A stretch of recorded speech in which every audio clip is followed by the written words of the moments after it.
जय जगन्नाथ।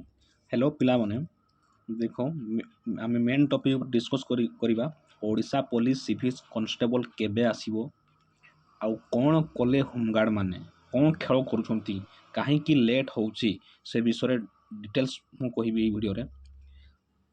ଆଉ ବହୁତ ସାରା ଚ୍ୟାନେଲ୍ ଗୁଡ଼ାରେ ସବୁ ମିଛ ସତ କି କହୁଛନ୍ତି ଏଇ ମାସ ଆସିବ ଏଇ ତାରିଖରେ ଆସିବ, କିଛି ଚ୍ୟାନେଲ୍ ତ କହୁଛନ୍ତି 2 ବର୍ଷ ପରେ ଆସିବ।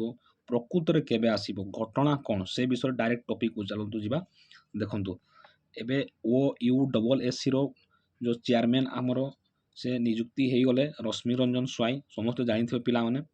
ବହୁତ ଜଲ୍ଦି ଆମର ଓଡ଼ିଶା ପୋଲିସ SIର ଏକ୍ଜାମ୍ ହେବାକୁ ଯାଉଛି। ପ୍ରଥମେ ଓଡ଼ିଶା ପୋଲିସ SIର ଏକ୍ଜାମ୍ କରିବ, ତାର ଏକ୍ଜାମ୍ ସରିଲା ପରେ ତାର ଫିଜିକାଲଟା କରିବ ପ୍ରାୟ ଅଗଷ୍ଟ ମାନେ ବର୍ଷା ଦିନେ ହିଁ ପାଖାପାଖି କରିବ, ଖରା ଦିନରେ କୌଣସି ମତରେ ହିଁ ସେ କରିବ ହିଁ ନାହିଁ। ସେଟା ସରିଲା ପରେ ଆମର ଜୁନ୍ ଜୁଲାଇ ଅଗଷ୍ଟରେ ସରିଲା ପରେ ଓଡ଼ିଶା ପୋଲିସ କନଷ୍ଟେବଲ୍ ଆସିବ ଅକ୍ଟୋବରରୁ ନଭେମ୍ବର ଭିତରେ ଆସିବ। ସେଇ ଭିତରେ ଆସିବ, ଜାନୁଆରୀ ପାଖାପାଖିରେ ଏକ୍ଜାମ୍ କରେଇବ ଗୋଟିଏ ମାସ ଭିତରେ। ଓର ଫେବୃଆରୀ ହେଇତେ ହେଇତେ ସିଏ ଫିଜିକାଲ୍ କରେଇକି ନିଯୁକ୍ତି ଦେଇଦେବ। କାହିଁକିନା 2027 ମସିହାରେ ଆମର ପଞ୍ଚାୟତ ଇଲେକ୍ସନ୍ ଅଛି।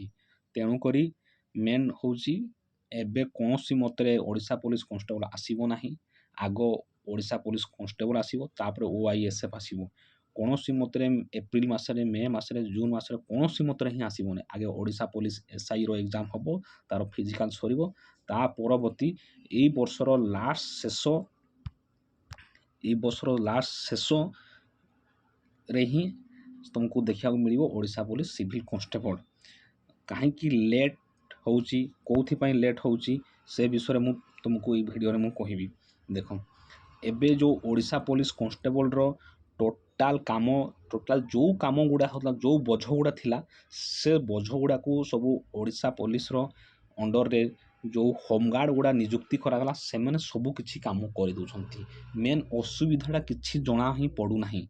ମେନ୍ ଟପିକ୍ ହେଉଛି ଯଦି ଅସୁବିଧା ହୁଅନ୍ତା ତେବେ ଓଡ଼ିଶା ସରକାର କିଛି ଜଲ୍ଦି ବ୍ୟସ୍ତପ୍ରବୃତ୍ତ ହୋଇ ଜଲ୍ଦି ନିଯୁକ୍ତି ବାହାର କରନ୍ତା। ଦେଖ ପ୍ରାୟ ଜାଗାରେ ଯେଉଁ କନଷ୍ଟେବଲ୍ ଗୁଡ଼ାକ କାମ କରୁଥିଲେ, ଯେଉଁ ପୋଷ୍ଟ ତାଙ୍କର ପଦବୀରେ ଥାଇ, ତ ସେଗୁଡ଼ାକର କାମ ଏବେ ହୋମଗାର୍ଡ଼ ଗୁଡ଼ା ତୁଲାଇ ଦେଉଛନ୍ତି। କିଛି କାମର ଅସୁବିଧା କି କିଛି ଇମ୍ପାକ୍ଟ, କିଛି ପ୍ରଭାବ ହିଁ ପଡ଼ୁନାହିଁ। ଯଦି ପ୍ରଭାବ ପଡ଼ନ୍ତା ସରକାର ଜଲ୍ଦି ବିବ୍ରତ ହୋଇ ପୋଷ୍ଟକୁ ବାହାର କରନ୍ତା। ମେନ୍ ସରକାର ବି ଫାଇଦା ପାଇଁ ଚାହୁଁଛି। ଆଗକୁ ଇଲେକ୍ସନ୍ ଅଛି, ଇଲେକ୍ସନ୍ ଟାଇମ୍ ପାଖାପାଖିରେ ମୁଁ ଯଦି ପୋଷ୍ଟଟି ବଢ଼େଇବି, ସେଇ ଟାଇମ୍ରେ ନିଯୁକ୍ତିଟା ଆମେ ଦେଇଦେବି ତ ତାର କ୍ରେଡ଼ିଟ୍ ହେବ। ସେ ନିଜ କ୍ରେଡ଼ିଟ୍କୁ ଦେଖିବା ପାଇଁ ଓଡ଼ିଶା ପୋଲିସ କନଷ୍ଟେବଲ୍କୁ ସେ ଡିଲେ କରୁଛି। ଯେହେତୁ ଓଡ଼ିଶା ପୋଲିସ SI ଆଗରୁ ହେଇସାରିଥିଲା, ତାର ବହୁତ ସାରା ଘଟଣା ହେଲା, ତେଣୁକରି ସେ ଏକ୍ଜାମ୍କୁ ଆଗେ କରିବ। ତାପରେ କନଷ୍ଟେବଲ୍କୁ ଏଇ ବର୍ଷର ଶେଷକୁ ଯେମିତିକି ସେପ୍ଟେମ୍ବର ଲାଷ୍ଟ ଅକ୍ଟୋବର ପାଖାପାଖିରେ ମିଳିବ, ନଭେମ୍ବର ଡିସେମ୍ବର ପାଖାପାଖିରେ ସେ ଏକ୍ଜାମ୍ କରିକି ଫେବୃଆରୀ ପୂର୍ବରୁ ସେ ନିଯୁକ୍ତି ଦେଇଦେବ। ସେମାନଙ୍କୁ ଟ୍ରେନିଂକୁ ପଠାଇ ଦେବ ସେ ପିଲାମାନଙ୍କୁ। ବୁଝିପାରିଲ ପିଲାମାନେ। ଆଉ ହୋମଗାର୍ଡ଼ ମାନେ କ'ଣ ଖେଳ କରୁଛନ୍ତି ନା, ହୋମଗାର୍ଡ଼ ମାନେ ମୁଁ ତ କହିଦେଲି ସେମାନେ ଏଇ ଯେଉଁ ଅସୁବିଧାଟାକୁ ସେମାନେ ସବୁ କାମ, ଟ୍ରାଫିକ୍ କାମଠୁ ନେଇ ସେ ଟୋଟାଲ୍ କାମଠୁ ସେମାନେ ସବୁ କାମ ଗୁଡ଼ା, ସବୁ କନଷ୍ଟେବଲ୍ କାମ ଗୁଡ଼ା ସେମାନେ ସବୁ କରିଦେଉଛନ୍ତି। ତେଣୁକରି ଅସୁବିଧା ପ୍ରଭାବ କିଛି ଜଣା ପଡ଼ୁନାହାନ୍ତି। ସରକାର ବି ନିଜ ଫାଇଦା ଦେଖୁଛି, ଇମ୍ପାକ୍ଟ କାହାରି ଉପରେ କିଛି ପଡ଼ୁନି, କାମ ଜାଗାରେ କାମ ହେଉଛି। ଆଉ ଦେଖନ୍ତୁ ରିଟାୟାର୍ଡ଼ମାନଙ୍କୁ ବି ବଡ଼ ବଡ଼ ପୋଷ୍ଟରେ ଆଉ ଥରେ ନିଯୁକ୍ତି ଦେଉଛି। ସରକାର ପୁରା ଗେମ୍ ପ୍ଲାନିଂ, ଗେମ୍ ଅନୁସାରେ ସେ ଖେଳ କରୁଛି। ମୋର ଏତିକି କହିବାର ଥିଲା। ମେନ୍ ହେଉଛି ଏବେ ହିଁ ଆସିବ ହିଁ ନାହିଁ, ଏବେ କୌଣସି ମତରେ ଆସିବ ନାହିଁ।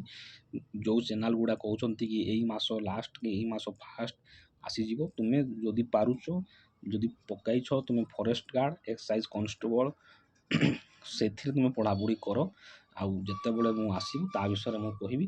ତ ଏବେ ଆସିନାହିଁ, ତୁମେ ଏଟାକୁ ଏତେ ଧ୍ୟାନ ଦିଅ ନାହିଁ, କି ଏତେ ଧ୍ୟାନ ଦିଅ ମାନୁଛି, ସେଇ ଗୋଟିଏ ଟପିକ୍ ଯେଉଁଟା ତୁମେ ଏବେ ପକାଇଛ ସେଇଟା ହିଁ ପଢ଼ାପଢ଼ି କର। ଆଉ ଯେଉଁ ଚ୍ୟାନେଲ୍ ଗୁଡ଼ା ଆଜି ସୈନିକ ବ୍ୟାଚ୍, ଦରୋଗା ବ୍ୟାଚ୍, ଆଜି ଏ ଚ୍ୟାନେଲ୍ ଏ କହିଦେଲା, ଆଜି ସେ ଚ୍ୟାନେଲ୍ ସିଏ କହିଦେଲା, ସେ କାହାରି କଥା ବିଶ୍ୱାସ ନାହିଁ। ଏ ବର୍ଷ ମାନେ ଆସିବ କିନ୍ତୁ ଲାଷ୍ଟରେ ଆସିବ, ଏବେ ଆସିବ ନାହିଁ। ଠିକ୍ ଅଛି, ଜୟ ଜଗନ୍ନାଥ, ମୁଁ ରହୁଛି।